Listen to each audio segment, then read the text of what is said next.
అథవా ఇంద్రియ నిగ్రహం అనేది మనుషులకు ఉండాలా లేదా?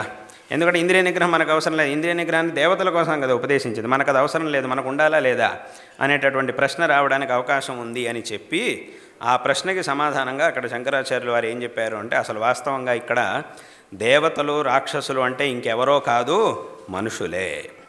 ఎవరా మనుషులు అనంటే, ఇప్పుడు చెప్పినట్టుగా ఎవరైతే ఎప్పుడు ఆ భోగలాలసతోనే ఉంటారో, ఎప్పుడు భోగాన్నే అనుభవిస్తూ ఏ విధమైనటువంటి నిగ్రహం లేకుండా ఆ ఉచ్ఛృంఖలంగా ప్రవర్తిస్తూ ఉంటారో వాళ్ళనే అసలు ఇక్కడ దేవతలు అని చెప్పారు. కాబట్టి ఇక్కడ దేవతలు అంటే ఎక్కడో స్వర్గంలో ఉండేవాళ్ళని కాదు, మనుషుల్లోనే చాలామంది ఉన్నారు. వాళ్ళు ఏం చేస్తుంటారంటే ఎప్పుడు చూసినా ఏదో భోగాన్ని అనుభవిస్తూ ఉండాలి. వాడికి ఒక్కసారి ఏమైనా ఆ భోగం పోయింది అని అంటే వాడు దాన్ని తట్టుకోలేడు అసలు.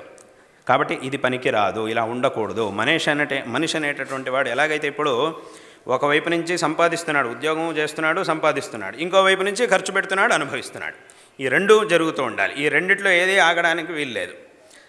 చక్కగా సంపాదించాలి, అనుభవించాలి, అనుభవిస్తూ ఉండాలి, సంపాదిస్తూ ఉండాలి. నేను సంపాదించను అనుభవిస్తూ ఉంటాను అని అంటే ఎన్ని రోజులు అనుభవించడానికి అవుతుంది? కొన్నాళ్ళకి అంత క్షీణం అయిపోతుంది.